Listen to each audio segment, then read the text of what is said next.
चलिए दोस्तों, बात करते हैं हाउ टू लर्न वोकैबलरी।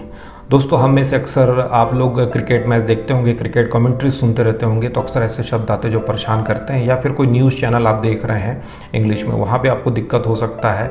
या रेडियो में अगर आप कोई न्यूज़ सुन रहे हो, कमेंट्री सुन रहे हो, तो दिक्कतें आती है। या फिर अगर आप स्टडी कर रहे हैं, कोई एग्ज़ाम दिला रहे हैं, तो अच्छे शब्दों का ज्ञान होना ज़रूरी है। तो मैंने एक सीरीज़ स्टार्ट किया जिसका नाम है वोकैबलरी सीरीज़।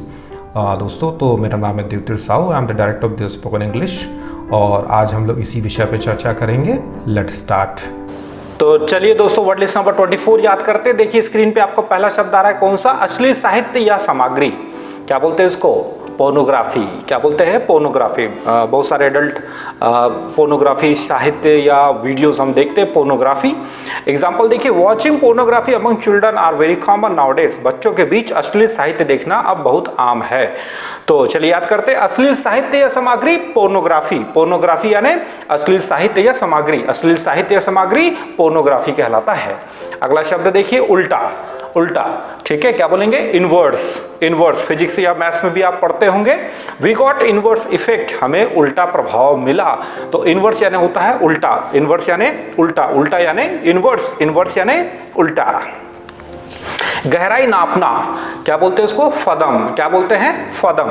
या गहराई मापने के यूनिट को भी हम फदम बोलते हैं, ठीक है। एग्जांपल देखिए, nobody could fathom why she had left very early. कोई उस बात की गहराई को नहीं नाप सका कि उसने जल्दी क्यों छोड़ दिया। तो फदम यानी गहराई नापना या गहराई नापने का यूनिट। फदम यानी गहराई नापना या गहराई नापने का यूनिट। गहराई नापना या गहराई नापने का यूनिट फदम। अगला देखेंगे, पुराना सड़ा बदबूदार। पुराना सड़ा बदबूदार क्या कहलाता है? मस्टी। क्या कहलाता है? Musty. The musty smell of old books, पुरानी पुस्तकों की बासी गंध, ठीक है। तो पुराना या बदबूदार या सड़ा हुआ मस्टी कहलाता है। पुराना सड़ा बदबूदार मस्टी। मस्टी यानी पुराना सड़ा या बदबूदार। चलिए अगला शब्द देखते हैं, स्वादिष्ट। डिलीशियस तो आप लोग सब जानते हैं, बट डलसिट भी हम बोलते हैं। तो स्वादिष्ट को हम डलसिट कहते हैं। दे गैव अस डलसिट फूड, उन्होंने हमें स्वादिष्ट खाना दिया। तो डलसिट यानी स्वादिष्ट, स्वादिष्ट यानी डलसिट, डलसिट यानी स्वादिष्ट। तो दोस्तों, ये सारे शब्द आपको कॉम्पिटिटिव एग्जाम्स में मदद करेंगे, न्यूज़पेपर पढ़ने में मदद करेंगे, आपके एक अच्छे प्रेजेंटेशन जीडी के लिए फायदा दिलाएंगे। तो मेरे साथ आपको बोल बोल के शब्दों को दोहराना, जिससे आपको फायदा होगा। अगला शब्द देखिए, देहांत या निधन। डिमाइज क्या कहलाता है? डिमाइज। एग्जाम्पल देखिए, I got demise news of Osama bin Laden, मुझे ओसामा बिन लादेन की निधन की खबर मिली, ठीक है। तो निधन या देहांत डिमाइज कहलाता है। डिमाइज यानी निधन या देहांत। निधन या देहांत डिमाइज नाउन है ये। अगला शब्द देखेंगे, टिम्बर। टिम्बर का मतलब होता है प्रोड्यूस बाय म्यूजिकल इंस्ट्रूमेंट, संगीत उपकरण द्वारा उत्पादित। तो कोई ऐसा चीज जो इंस्ट्रूमेंट, संगीत इंस्ट्रूमेंट के द्वारा आता है, वो टिम्बर कहलाता है। तो टिम्बर मतलब होता है प्रोड्यूस बाय म्यूजिकल इंस्ट्रूमेंट, संगीत उपकरण द्वारा उत्पादित। तो कोई ऐसा क्वालिटीज जो संगीत उपकरण द्वारा उत्पादित होता है या प्रोड्यूस बाय म्यूजिकल इंस्ट्रूमेंट, वो टिम्बर कहलाता है। अगला शब्द देखिए, बहुत बड़ा, विशाल। टाइटन। टाइटैनिक मूवी भी आपने देखा होगा। टाइटन, टाइटन मतलब होता है बहुत बड़ा या विशाल। इट्स टाइटन या बहुत बड़ा है। याद करते हैं, बहुत बड़ा या विशाल, टाइटन। बहुत बड़ा या विशाल, टाइटन। टाइटन यानी बहुत बड़ा विशाल, बहुत बड़ा या विशाल, टाइटन। अगला है अनुमान या कल्पना, कंजेक्चर। कंजेक्चर, ठीक है। Exactly what happened that night, it is still a matter of conjecture. उस रात क्या हुआ था अभी भी अनुमान की बात है, कल्पना की बात है। चलिए याद करते हैं, अनुमान या कल्पना, कंजेक्चर। अनुमान या कल्पना, कंजेक्चर। कंजेक्चर यानी अनुमान या कल्पना, अनुमान या कल्पना, कंजेक्चर। भाई भतीजावाद, ये शब्द रिपीट हो रहा है, पहले के भी वर्ड लिस्ट में आपने देखा था। नेपोटिज्म कहलाता है। The minister was accused was indulging in nepotism, मंत्री को भाई भतीजावाद में लिप्त होने का आरोप लगाया गया।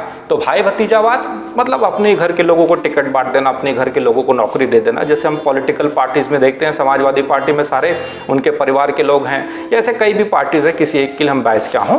तो भाई भतीजावाद, नेपोटिज्म। नेपोटिज्म यानी भाई भतीजावाद, भाई भतीजावाद यानी nepotism.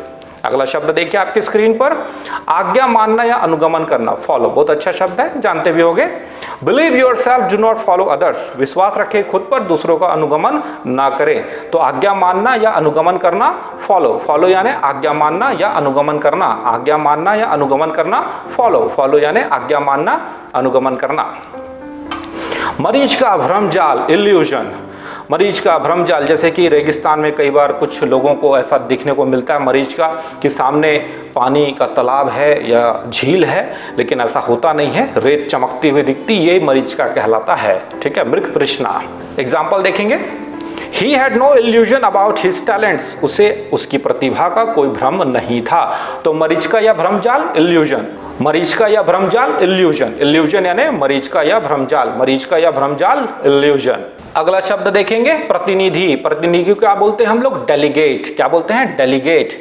The conference was attended by delegates from 56 countries, सम्मेलन में 56 देशों के प्रतिनिधि सम्मिलित हुए। डेलीगेशन इसी से आए, आप लोग कभी सुने भी होंगे। तो प्रतिनिधि यानी होते हैं डेलीगेट, डेलीगेट यानी प्रतिनिधि, प्रतिनिधि यानी डेलीगेट, डेलीगेट यानी प्रतिनिधि। अगला शब्द देखिए, रोकना, प्रतिबंध करना, बैन, जानते हैं आप लोग है ना, ये बैन है, प्लास्टिक बैन कर दिया गया, अक्सर आपको सुनने को मिलता है। अगला शब्द देखते हैं, पहले से पेशगी, एडवांस, ये भी आप जानते हैं, थोड़ा इजी वर्ड है ना। कोई प्रॉपर्टी खरीदते हैं तो बोलते थोड़ा एडवांस जमा कर दो, या कोई हम सामान खरीदते हैं एडवांस जमा कर दो, बाकी को आप बाद में दे सकते हो, है ना, पेशगी, एडवांस। बढ़ाना, वृद्धि करना, ये अच्छा शब्द है, ऑगमेंट, ऑगमेंट, बढ़ाना या वृद्धि करना, ऑगमेंट। एग्जांपल देखिए, army will augment new jobs opportunities, सेना के कई नए रोजगार के अवसर में वृद्धि होगी। तो ऑगमेंट यानी वृद्धि करना या बढ़ाना या विस्तार करना, ऑगमेंट यानी बढ़ाना, वृद्धि करना, विस्तार करना, बढ़ाना, वृद्धि करना, विस्तार करना, ऑगमेंट। आपको हिंदी इंग्लिश दोनों साइड से याद करना होगा। ठीक है, अगला शब्द देखिए स्क्रीन पर, डांट लगाना, फटकार लगाना, रिब्यूक, इस कॉल तो आप लोग जानते हैं, थोड़ा इजी वर्ड है, रिब्यूक एग्जाम में ज्यादा आता है, डांट लगाना या फटकार लगाना, rebuke. Principal rebuked Ajay for his misbehaviour, प्रधानाचार्य उसके दुर्व्यवहार के लिए अजय को डांटा। तो फटकार लगाना या डांट लगाना आपका रिब्यूक कहलाता है, रिब्यूक यानी डांट लगाना, फटकारना, रिब्यूक यानी डांट लगाना या फटकारना। अगला शब्द देखिए, मजबूती प्रदान करना, सीमेंट, तो सीमेंट आप लोग जानते हैं, लेकिन इसको वर्ब की तरह यूज करोगे तो मजबूती प्रदान करना। अब ये वर्ब हो गया तो सेकंड फॉर्म थर्ड फॉर्म दोनों मिलेगा, cement, cemented, cemented. The incident cemented there relation, देखिए आगे सेकंड फॉर्म, घटना ने उसके संबंध को पुख्ता कर दिया या और मजबूती प्रदान कर दिया। तो मजबूती प्रदान करना, सीमेंट, सीमेंट यानी मजबूती प्रदान करना, मजबूती प्रदान करना, सीमेंट, सीमेंट यानी मजबूती प्रदान करना। अगला शब्द देखिए, व्यापार करना, बातचीत करना, negotiate, negotiate. We successfully negotiated to start the business, हमने सफलतापूर्वक व्यापार शुरू करने पर बातचीत की। तो व्यापार करना, बातचीत करना, नेगोशिएट, व्यापार करना, बातचीत करना, नेगोशिएट, नेगोशिएट यानी बातचीत करना, व्यापार करना, बातचीत करना, व्यापार करना, नेगोशिएट वर्ब है ये। अगला शब्द देखिए, पद त्याग करना या गद्दी छोड़ देना, एब्डिकेट, क्या कहलाता है, अब एब्डिकेट। एग्जाम्पल देखिए, He abdicated his post of his own accord, उन्होंने स्वेच्छा से अपने पद त्यागा। तो पद त्याग करना या गद्दी छोड़ना, एब्डिकेट, पद त्यागना या गद्दी छोड़ देना, एब्डिकेट, एब्डिकेट यानी पद त्याग कर देना या गद्दी छोड़ देना। अगला शब्द देखिए, निश्चित, डेफिनेट, निश्चित, डेफिनेट, अनिश्चित, indefinite. His coming to this place tomorrow is definite, उसका कल इस जगह पर आना निश्चित है। ठीक है, तो निश्चित यानी डेफिनेट, डेफिनेट यानी निश्चित, निश्चित यानी डेफिनेट। अगला शब्द देखिए, खरा या निर्मल, स्टार्लिंग, खरा या निर्मल, स्टार्लिंग, स्टार्लिंग यानी खरा या निर्मल, खरा या निर्मल, स्टार्लिंग। एग्जाम्पल देखिए, He has done sterling work on this finance department, वह वित्त डिपार्टमेंट पर खरा काम किया। तो खरा या निर्मल, स्टर्लिंग, स्टर्लिंग यानी खरा या निर्मल, खरा या निर्मल, स्टर्लिंग, स्टर्लिंग यानी खरा या निर्मल।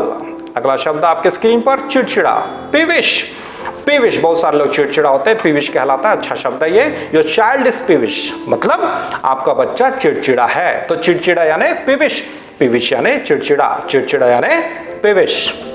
प्रतिरोधी, बदला लेने वाला, विंडिक्टिव, विंडिक्टिव।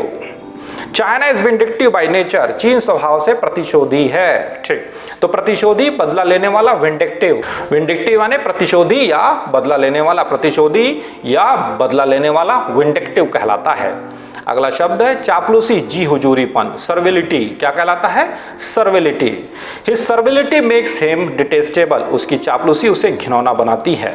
चापलूसी या जी हुजूरीपन, सर्विलिटी, सर्विलिटी यानी चापलूसी या जी हुजूरीपन, जी हुजूरीपन या चापलूसी, सर्विलिटी।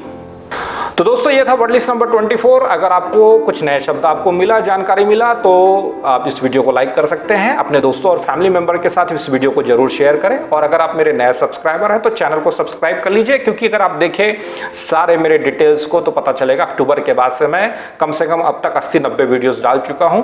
और मेरा प्रयास है कि ज़्यादा से ज़्यादा तो लोगों को हम अंग्रेजी के बारे में कुछ जानकारी उपलब्ध करा पाए, वो लोग अच्छा अंग्रेजी बोल पाए। ये हमारा उद्देश्य और ध्येय है। तो thank you for watching this video. Have a great day.